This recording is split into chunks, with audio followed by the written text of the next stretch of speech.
Bienvenue dans le Real Talk de la fille en forme. Ici, on jase vrai, sans filtre, avec bienveillance et passion. Prépare-toi à déconstruire certains mythes dans le domaine du mieux-être et à mieux comprendre ton corps. Parce que la santé optimale, c'est pas juste une question de chiffres sur une balance, c'est de l'harmonie. Une alimentation saine et équilibrée, du sport au quotidien, un système hormonal stable et surtout, un grand amour pour soi-même. Mon objectif, t'aider à bâtir une vie où tu te sens forte, énergique et bien dans ta peau, dans la joie et sans culpabilité. Prête à te transformer? C'est parti! Bon matin, bon midi, bonsoir ma belle amie, j'espère que tu vas bien! J'espère que la dépression saisonnière t'est pas rentrée dans le visage. On est déjà rendu quand même à la 2e de novembre, et qui dit 2e de novembre dit « épatant le soleil ». Il est vraiment moins là, mais bon, mets-moi dans tes oreilles, va faire un petit jogging, profite de ce beau temps-là pour reconnecter avec toi. On est dans la même lignée que la semaine passée. Donc, vraiment de venir comprendre c'est quoi les blessures d'âme et comment ça se projette sur notre alimentation et sur notre corps. Et je vous avais promis que j'irais avec la blessure du rejet pour cette semaine. Et je crois que c'est la deuxième qui est la plus touchée chez les femmes, justement. Puis tu vas voir, là, quand que je vais décrire la personne qui a cette blessure-là, moi, personnellement, j'en connais énormément dans mon entourage. Donc, ça se peut que tu te reconnaisses plus à travers celle-ci qu'à travers celle de l'abandon de la semaine passée. Je te remémore qu'une blessure d'âme, c'est quelque chose qui a été perçu à l'âge enfant en lien avec le parent qui nous amène à avoir donc un masque ou avoir des réactions à l'âge adulte par rapport à ça. Je te remémore aussi que tu peux approfondir la réflexion avec le livre de Lise Bourbeau, Les 5 grandes blessures de l'âme, qui a été pour moi une bible exceptionnelle et qui m'a emmené aussi à aller voir des thérapeutes qui se spécialisaient dans cette j'allais dire médecine, mais c'est pas une médecine, là, dans cette découverte de l'esprit spirituel de cette manière-là. Fait que oui, les blessures peuvent influencer non seulement notre personnalité, mais aussi notre façon de manger et notre corps, notre morphologie, notre silhouette. Fait que c'est pour ça que je voulais comme parler un peu plus de ça. Et justement, la blessure du rejet, c'est celle qui est revenue vraiment beaucoup avec ma dernière cliente en consultation. Puis j'étais comme, oh my God, il faut que je fasse un épisode là-dessus. Mais il semble que ça serait important que d'autres femmes se reconnaissent parce que, comme je vous disais la semaine passée, avec cette cliente-là, ça a vraiment été une genre d'illumination de comme, oh my God, OK, je bouge bien, je mange bien, mais là, je me rends compte que j'ai peut-être émotionnellement quelque chose à aller régler. Et donc, la blessure du rejet, c'est souvent une blessure qui va se former qui est très, très, très, très jeune. Tu sais, comme la blessure de l'abandon, on disait de 1 à 3 ans. En fait, rejet, là, ça peut être dans les premiers mois de vie, là. Puis ça se crée avec le parent du même sexe, celui avec qui on va s'identifier naturellement. Donc, pour une femme avec la maman, pour un homme avec le papa. Et attention, je remémore que la blessure de rejet, ce n'est pas nécessairement un rejet concret ou conscient.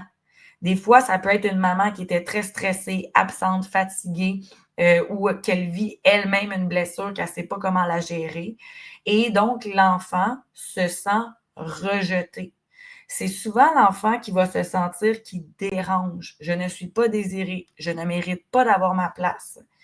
Puis, de là va se développer un comportement d'avoir une peur viscérale d'exister.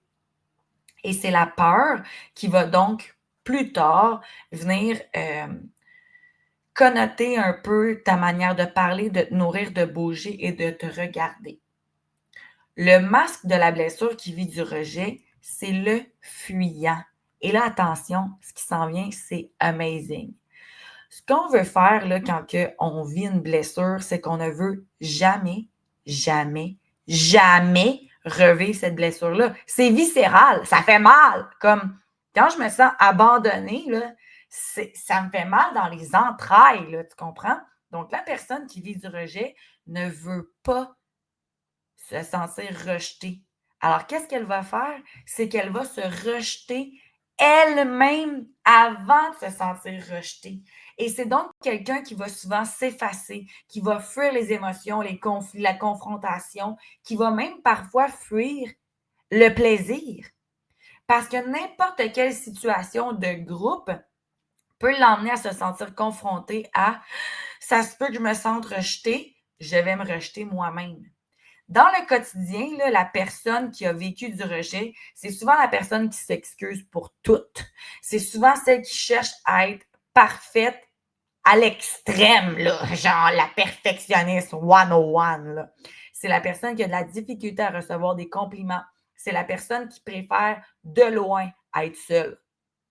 Parce que quand on est seul, on ne se fait pas rejeter par les autres, tu comprends? C'est une personne qui va fuir l'intensité émotionnelle. Et attention, toute l'intensité émotionnelle. Donc, pas seulement la tristesse, la colère, la déception, mais aussi la joie, l'émerveillement.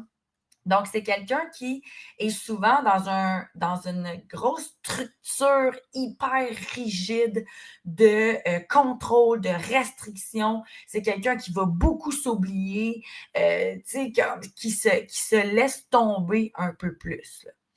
Puis, au niveau alimentaire et niveau morphologie, au niveau alimentaire, la personne qui a vécu la blessure de rejet, c'est souvent quelqu'un qui va avoir une relation extrêmement mentale et structurée par rapport à sa bouffe. Elle, là, cette personne-là, elle va manger par obligation, par structure, mais rarement par plaisir. Elles ont peur de trop manger, elles ont peur de pas assez manger, elles ont peur de déroger, elles ont peur. C'est comme, elles ont peur de tout. Ont peur de déranger, ont peur. C'est comme, je vais manger des petites bouchées, je vais pas comme trop en prendre. C'est rarement des personnes qui vont se resservir. Là. Puis c'est complètement l'inverse de moi. Là. Tu sais, comme moi, je suis l'inverse. Là. C'est comme quand j'ai, avec ma blessure d'abandon, c'est le contraire. Là. Je suis comme, emmenez-en, c'est festif, tu sais. Blessure du rejet, c'est comme, oh mon Dieu, je ne vais pas prendre trop de place. Fait que souvent, ces personnes-là, elles peuvent se priver au niveau alimentaire. Elles vont même oublier de manger ou oublier qu'elles ont faim. Elle va avoir de la misère à savourer, à se permettre les petites gourmandises. C'est les fameuses petites douceurs de la vie, là. C'est pas quelqu'un qui a vécu du rejet, souvent, qui va être dans ce comportement-là. Au contraire, ça va être des personnes qui sont limite extrêmement dans la culpabilité dès qu'ils craquent pour un petit aliment trop sucré. Là. Et donc, c'est souvent des corps qui sont, là, si vous m'écoutez sur Spotify, je vais vous expliquer ce que je fais. Si vous êtes sur YouTube, vous allez comprendre. Tu sais, qui se recroqueville, là. Quelqu'un qui a les épaules par en dedans, quelqu'un qui est très rigide, très figé, très contracté tout le temps, les épaules vers les oreilles, la tête par en avant. Tu sais, comme c'est souvent quelqu'un qui va chercher à prendre le moins de place possible. Tu sais, on dit, là, c'est une expression québécoise, là, je me serais faufilée entre la tapisserie et le mur. Là. En tout cas, je ne sais pas si c'est ça l'expression, mais vous comprenez ce que je veux dire. Là? Il y a une expression proche de ça. Bien, ça va être souvent ça. Fait que les personnes qui ont souvent vécu, bien, pas qui ont souvent, qui ont la blessure de rejet, ça va être beaucoup des petites personnes. Ça ne sera pas comme la blessure de l'abandon, quelqu'un qui va vouloir avoir, tu sais, une morphologie enveloppante, comme je disais, mais c'est plus quelqu'un qui va avoir une morphologie plus mince, plus étroite, des épaules rentrées, un petit regard, le genre de personne qui ne veut jamais déranger. Tu sais, elle, là, elle voudrait disparaître pour éviter la douleur. Parce que si tu la fais disparaître, ça, c'est sa pire affaire, là. Si tu la mets dans un groupe et tu l'exclus, what the fuck, qu'est-ce que tu fais à cette personne-là, là? C'est comme, n'exclus jamais quelqu'un qui a senti le rejet. C'est sa mort. C'est sa mort. Et donc, niveau alimentaire, niveau morphologique, souvent petite, peur de manger, une énorme structure, énormément de perfectionnisme. Et là, comment ça que les femmes qui ont vécu du rejet ou en tout cas qui ont ressenti le rejet, vous me dites, ben là, s'ils sont minces, tout devrait être fait. Non. Parce que même si elles sont minces, elles se sentent jamais assez. Elles sont jamais assez bien. Elles sont jamais assez belles. Elles sont jamais assez. Fait que c'est même pas une question de vouloir perdre du poids. C'est souvent une question de juste aimer qui nous sommes. Puis là, vous allez me dire, ben tu m'as dit la même chose pour l'affaire de l'abandon. Oui, parce que ultimement, là, la chose pour reconnecter à nos blessures, là, toute la gang, là, c'est l'amour de soi. Donc, si tu te reconnais dans ça, là, trop de structure, pas beaucoup de plaisir, très rigide, veut jamais déranger, s'excuse pour tout, ce qu'il va falloir pour que tu te sortes de ce pattern-là, c'est que tu vas devoir sortir de ta tête. On veut ramener l'esprit dans ton corps. Est-ce que tu ressens à la faim? Respire, bouge. Les personnes qui ont vécu beaucoup de rejet, là, c'est pas souvent quelqu'un qui naturellement vont bouger. Remets-toi à bouger ton corps. Connecte avec ton enveloppe. Déroule tes épaules. Sors la tête de ton chest. Commence à avoir une certaine posture. Viens chercher de la force. Et bien entendu, nourris ton corps dans le plaisir au lieu de dans la gestion des macronutriments. Je répète ça parce que c'est pas mal le plus important pour la personne qui a vécu la blessure du rejet. Mange dans le plaisir et non pas dans la gestion de tes macronutriments. Commence à observer ton discours mental. T'es-tu quelqu'un qui dit souvent « Je mérite pas ça, je suis pas capable, je vais déranger. » Je répète, « Je mérite pas ça, je suis pas capable, je vais déranger. » What bruit fucking bizarre, désolé pour vos oreilles, gang. Toi, là, ma belle amie qui m'entend et que tu te reconnais dans la blessure de rejet, tu as le droit d'exister. Tu as le droit de prendre ta place. Tu es assez. Hey, ça, là, j'ai plein de frissons. S'il te plaît, répète-les avec moi. J'ai le droit d'exister. J'ai le droit de prendre ma place. Je suis assez. Et ça peut sembler bizarre, là, mais ces phrases-là, répétées souvent, vont reprogrammer ton énergie, ta posture et ton métabolisme.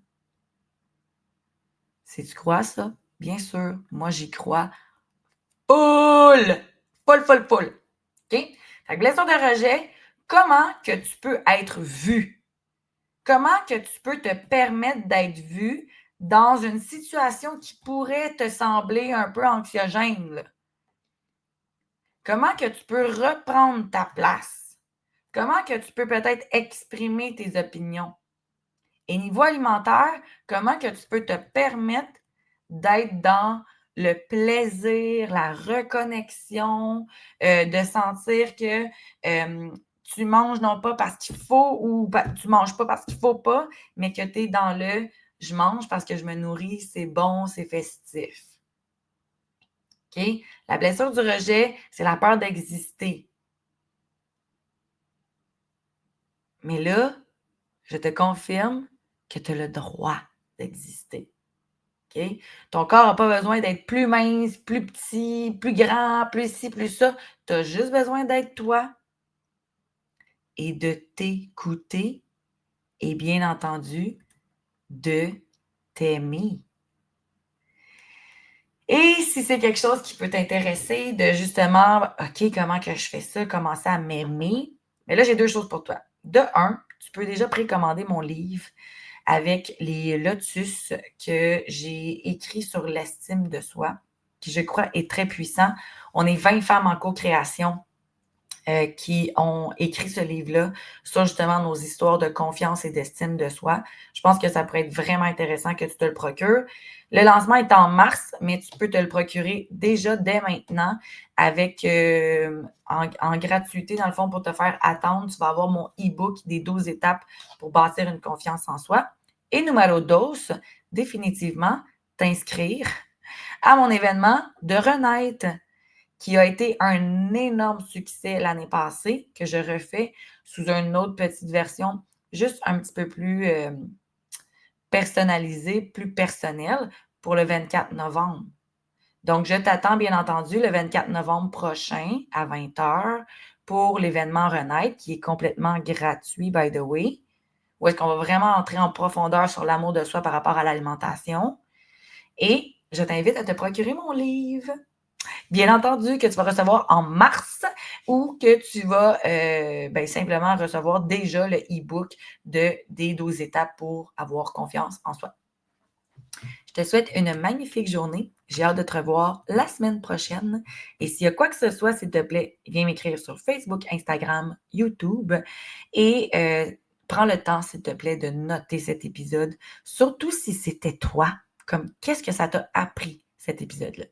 Je te souhaite une belle journée. Bisous.